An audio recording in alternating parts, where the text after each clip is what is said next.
Hello दोस्तों, श्री शिवाय नमस्तुभ्यम।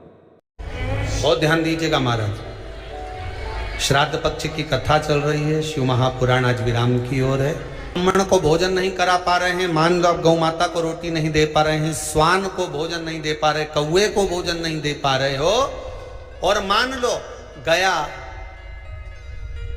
ब्रह्म कपाली या कहीं पिंडदान नहीं कर पा रहे हो, तिलांजलि तर्पण नहीं कर पा रहे हो, तो एक काम जरूर करना। जल के पात्र में 2 बूंद गंगा जल डालना और वो गंगा जल शंकर को रोज 16 दिन तक चढ़ाइए, पितृदोष समाप्त हो जाए। जब ज्यादा घर में पितृदोष हो ना, ऐसा लगे कि पितृदोष बहुत ज्यादा है, 1 रुपए कमा रहे हैं, 1.25 रुपए खर्च हो रहा है, हाथ में पैसा नहीं टिक रहा, दुकान 4 दिन अच्छी चल रही है, फिर व्यापार डाउन हो जाता है, कोई पैसा लेकर भाग गया, नहीं दे रहा, कहीं कर्जा मात्रा बढ़ गई है, ये पितृदोष के लक्षण है कुछ। इसमें आपके घर में जो भी रुद्राक्ष पड़ा हो, जो भी रुद्राक्ष रखा हो, क्योंकि संभाल के तो आप रखते नहीं, पटक देते हो यहां में, जो भी रुद्राक्ष आपके घर में रखा हुआ, एक पानी के पात्र में उस रुद्राक्ष को डाल दीजिए, उसमें 1 चावल का दाना डाल दीजिए। महाराज, परिंदा जहां होता है, मटका, हंडा या रसोई घर में आपका जो पानी भरने का स्थान होता है, जिसको आरो वारो क्या क्या लगा के रखते हो, उसी के कहीं पास में उस कलश को रख दीजिए, ऊपर से उसको ढक दीजिए। शाम के समय, सुबह रखा 10 बजे से 12 बजे के बीच में, शाम के समय प्रदोष काल में भगवान शंकर का नाम स्मरण कर कर, ओम नमः शिवाय बोलकर, श्री शिवाय नमस्तुभ्यम बोलकर, या महामृत्युंजय मंत्र का स्मरण कर कर, या गायत्री मंत्र का स्मरण कर कर, जो मंत्र आपकी बुद्धि में, विवेक में समाहित हो, उस मंत्र का नाम लेकर राम कृष्ण हरि जो बोल सकते हो, एक घी का दिया अवश्य प्रज्वलित करें। लंबी बाती का। कौन सी बाती का? फूल बत्ती का नहीं, गोल बत्ती का नहीं, लंबी बाती का लगा। बत्ती का मुख दक्षिण की ओर। कहां पर होना चाहिए? दक्षिण की ओर, ना पूरब, ना पश्चिम, ना उत्तर। बत्ती का मुख कहां हो? दक्षिण की ओर। जैसे श्राद्ध पक्ष में ब्राह्मण को जब भोजन कराते हैं तो ब्राह्मण का मुख श्राद्ध पक्ष के भोजन कराते समय अगर पूरब, पश्चिम और उत्तर का होता है तो श्राद्ध के भोजन का फल नहीं मिलता।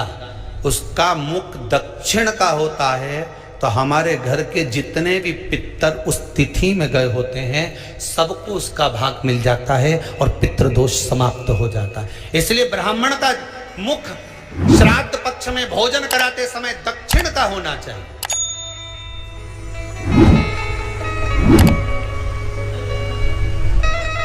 ब्राह्मण का मुख दक्षिण का हो।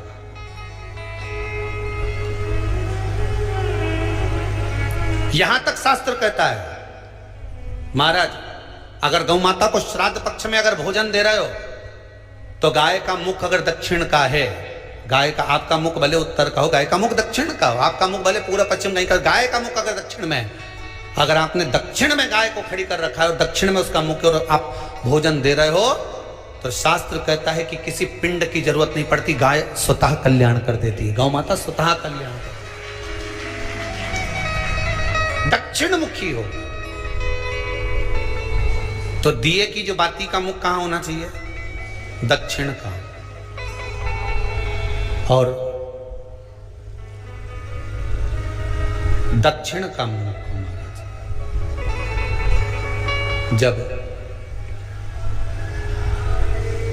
जब दक्षिण का मुख हो, दक्षिण की ओर बाती हो महाराज, तब दक्षिण की बाती जलाने के बाद में भगवान से वहीं पर प्रार्थना करें। जो कलश रखा है उसके ऊपर जो प्लेट रखी है, ढाका गया है, वहां अपना सीधा हाथ रखें और अपने पूर्वजों का, अपने पितरों का स्मरण करें कि मेरे धन को लेकर कोई चले गया, मेरा व्यापार ऐसा चल रहा है, मेरा घर में बच्चों का विवाह नहीं हो रहा, या घर में इतनी अशांति है या तकलीफ है या कष्ट है, ये सब का स्मरण कर कर उस कलश को रात्रि भर रखे रहने दें। सुबह स्नान आदि करने के बाद फिर एक घी का दिया दक्षिण की ओर लगाकर सुबह 10 बजे से 12 बजे के बीच में उस जल को शिव जी को समर्पित कर कर जाएं और वो रुद्राक्ष लेकर वापिस सजाएं। महाराज वापिस सजाएं, उस रुद्राक्ष को अपने घर में रख दीजिए। वर्ष भर वो रुद्राक्ष आपको कभी बीमारी से नहीं घिरने देगा, कभी किसी जगह खड्डे में नहीं जाने देगा, वो उन्नति की ओर ही बढ़ाएगा। भले कोई भी रुद्राक्ष हो, 1 मुखी से लेकर 14 मुखी, 20 मुखी, 18 मुखी, जो रुद्राक्ष आपके पास में, आप तो उसका स्मरण करिए, आप उसका स्मरण करें। आपको लगता है कहीं कहीं कि मेरे पितर मुझ पर क्रोध कर रहे हैं, आपको कभी कभी लगे कि मेरे ऊपर पितरों का पितृदोष लगा हुआ है या पितरों का श्राप लगा हुआ है, या हमारे यहाँ पर लोग अधोगति में ज़्यादा मर जाते हैं, हमारे यहाँ ये काम ज़्यादा हो जाता है, तो निवेदन है, श्राद्ध पक्ष चल रहा है, प्रयास करिएगा। एक चावल की कटोरी में, कटोरी के अंदर थोड़ा सा चावल रख लीजिए कच्चा, उस चावल की कटोरी में एक बेलपत्र, थोड़ी सी दुर्वा बांधकर पानी का मटका, परिंडा या जहां अपना रसोई घर में जल रखते हो, उस कटोरी को वहां पर 2 दिन 3 दिन तक रख दो। वैसे तो 16 दिन रखो ज़्यादा अच्छा था, पर जो दिन अपने को मालूम है 2-3 दिन उसको रख दीजिए। घी का दिया लगाइए। 3 दिन के बाद में उस दुर्वा को, उस बेलपत्र को शिव बाबा को समर्पित कर दो। चावल पूरे घर में घुमाने के बाद चिड़िया को या नदी में या किसी जीव को प्रदान कर दो। महाराज पितृदोष के निवारण का सुंदर तरीका। कल आपको वो काम नहीं हो रहा है, बहुत दिनों से आप प्रयास कर रहे हो और काम अटका पड़ा हुआ है, तो प्रयास करना, जल के पात्र में थोड़ा सा शहद, गंगा जल उसमें डालकर, ये जो श्राद्ध पक्ष चल रहा है, जिस समय पर, जिस श्राद्ध पक्ष के अंतर्गत, श्राद्ध पक्ष में एक पात्र में जल लेकर उसमें थोड़ा सा शहद, गंगा जल डालकर भगवान शंकर को कुंदकेश्वर महादेव के नाम से, कौन से महादेव? कुंदकेश्वर, क्योंकि विदल और उत्पल इन दोनों असुरों ने, राक्षसों ने जब बहुत उपद्रव मचाया, अब ठीक है, जब बहुत उपद्रव मचाया, तब माता जगतजननी के कहने पर कुंदुक का प्रहार कर कर इन दोनों राक्षसों का संहार करा, तो शिव जी का नाम कुंदकेश्वर पड़ गया। क्या नाम पड़ा था? कुंदकेश्वर। कहते हैं बहुत बांधाओं में जब व्यक्ति पड़ जाता है, बहुत बांधाओं में जब व्यक्ति चला जाता है, कुछ ना कुछ समस्याओं में जब व्यक्ति फंसा रहता है, पड़ा रहता है, तो कुंदकेश्वर महादेव का स्मरण करना चाहिए। एक प्रयास और करना, छोटा सा प्रैक्टिकल करने में क्या जाता है। दुकान पर ग्राहक नहीं आ रहे ना, आधा घंटा हो गया कोई ग्राहक नजर नहीं आया, फालतू बैठे हो ना दुकान पर, जब ग्राहक नहीं आता तो फ्री हो, तो एक काम करो, कोई भी जरा सा हाथ में पानी लेकर कुंदकेश्वर महादेव के नाम से 51 बार, 21 बार बोलकर, 11 बार बोलकर वो पानी को दरवाजे पे छीट दो। आधा घंटा, ज़्यादा से ज़्यादा 20 मिनट, आधा घंटा 30 मिनट नहीं लगेंगे और ग्राहक प्रवेश करना प्रारंभ। प्रैक्टिकल करने में क्या जाए, अब ई में कहीं घटा तुम्हारा कि पानी घट गया, कि बोलने से कुंदकेश्वर महादेव का नाम लेने से जीवान घट गई, कुछ घटा? फायदा तो तुम्हारा ही हुआ, कुंदकेश्वर का नाम। कोई काम अटक रहा है, शहद जल के पात्र में डालिए और थोड़ा सा गंगा जल डालकर इसी श्राद्ध पक्ष में किसी भी दिन जब तुम्हारा मन पड़े तब शंकर जी को समर्पित कर और साथ में एक लोटा पानी, एक कलश जल का अलग से लेकर जाओ। जब शहद का जल शंकर जी को समर्पित कर दो, उसके बाद सादा जल शंकर जी को अवश्य समर्पित करके। शहद का जल बांधाओं को हर लेता है, बांधा को हरता है। हम तो कई बार बच्चों से कहते हैं, अगर कोई बच्चा कंपटीशन एग्जाम में बैठ रहा है, इंटरव्यू दे रहा है या कोई एग्जाम में नहीं निकल रहा है, तो प्रयास करना बेलपत्री का जो बीच वाला पत्ता होता है, इस पत्ते पर शहद लगाकर हथेली में रखकर अंगूठे से इसको इस तरह से दबाकर शिव जी के कुंदकेश्वर महादेव का नाम लेकर अपनी मनोकामना कर कर शंकर भगवान का जो शिवलिंग है, उस शिवलिंग पर इस बेलपत्री के पत्ते को चिपकाकर आ जा और एग्जाम देने जा। बाबा निपटेगा सब काम कर। जिस बालक बालिका का जॉब नहीं लग रहा हो, सर्विस नहीं लग रही हो, नौकरी नहीं लग रही हो, जगह जगह पहले करते थे जॉब, अब छूट गई, 2 साल हो गए, 3 साल हो गए, सर्विस नहीं लग रही हो, बहुत प्रयास कर लिया हो, बहुत प्रयास, तो महाराज काली तिल्ली को पीस कर उसको जल के पात्र में डालकर अपने घर के मटका परिंदा, पितरों का जो स्थान होता है, जलाशय होता है, उसके पास में एक पात्र में रख दीजिए।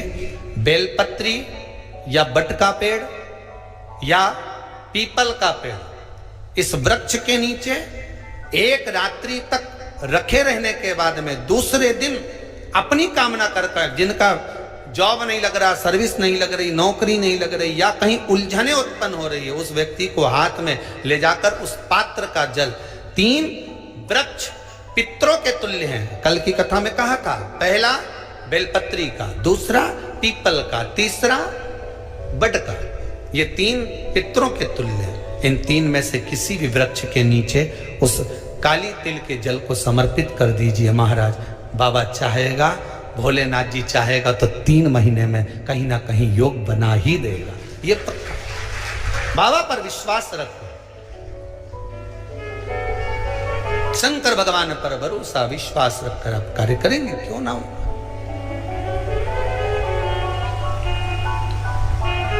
श्राद्ध पक्ष में महाराज पीपल के पेड़ के नीचे मात्र काली तिल्ली का पानी ही डाल देने से पितृदोष का निवारण हो जाता है। किसी लड़के की लड़की की विवाह शादी नहीं हो रहा हो, मंगल विवाह नहीं हो रहा हो, पानी के लोटे में थोड़ा सा काला तिल डालकर श्राद्ध पक्ष में पीपल के पेड़ के नीचे चढ़वा दीजिए। महाराज पितरों की शांति होती है, घर में मंगल कार्य होता है, मंगल कार्य हो जाता है, पितृदोष का निवारण होता है।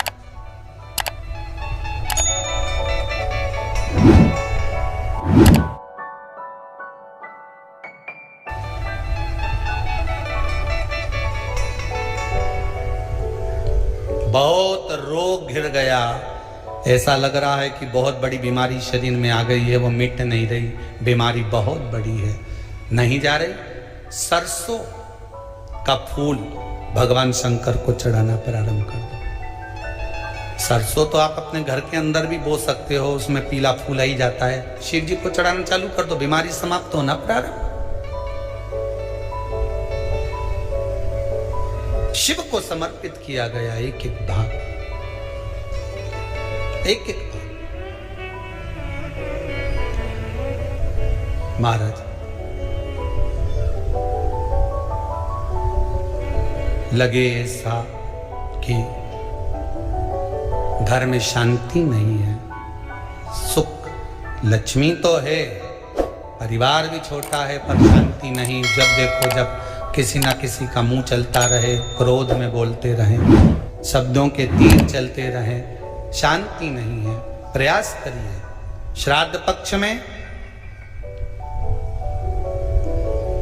जिस समय पर ब्राह्मण को भोजन करने के लिए बिठाएं, या श्राद्ध पक्ष के अंतर्गत ब्राह्मण जब घर में भोजन ग्रहण कर रहा हो, उस समय पर थोड़ा सा कोई सुगंधित पदार्थ, इत्र आदि, पानी के मटके के पास, परिंडे के पास में, जलाशय के पास में, उस इत्र को थोड़ा सा कोई रुई में रखकर छोड़ दीजिए।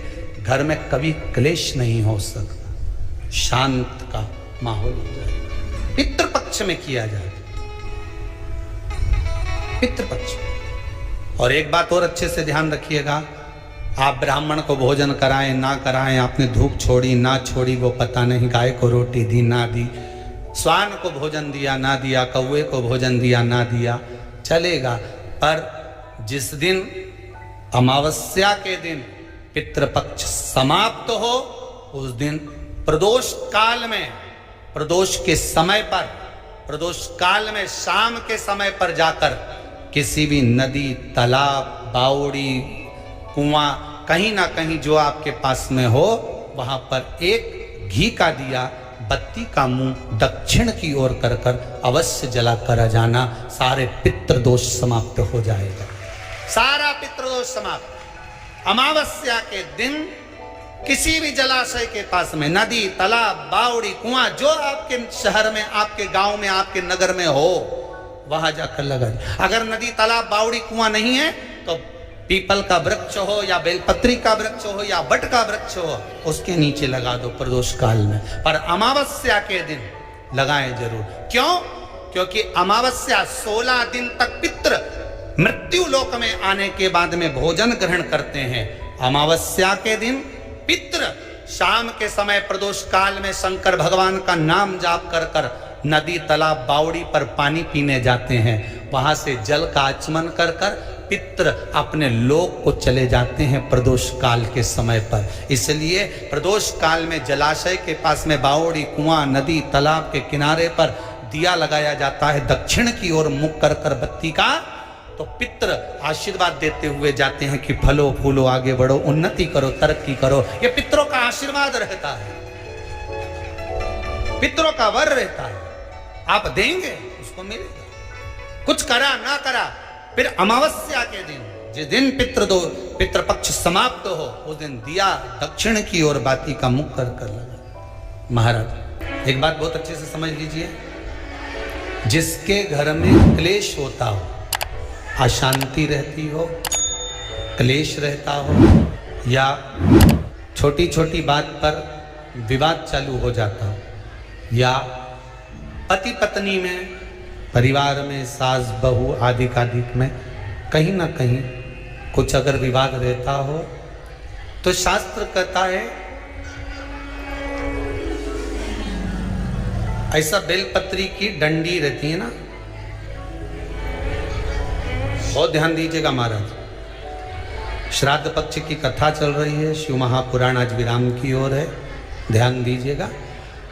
जैसे ये बेलपत्री की जो डंडी होती है, डंडी का जो भाग होता है बेलपत्री की, ऐसा बेलपत्री की 7 भाग ले लो, मतलब बेलपत्री 7 ले लीजिए। 7 बेलपत्र लेकर कच्चा जो सूत होता है ना, कच्चा सूत जो जानते हो पेड़ पौधे में माताएं लपेटती हैं, धागा जो होता है ना सफेद कलर का कच्चा धागा, जो बड़ में, पीपल में और आंवला आदि में लपेटा जाता है, कच्चा सूत, उसको शंकर भगवान और माता पार्वती का स्मरण कर कर नंदी के, जो नंदी होता है, नंदी के राइट भाग में, नंदी का एक पांव ऊंचा होता है, आपने देखा होगा आगे का पांव ऊंचा होता है, बैठते समय नंदी का एक पांव ऊंचा है, एक पांव नीचे की ओर जाता है। तो नंदी का जहां पांव ऊंचा है, उस ऊंचे पांव के पास में बैठना है।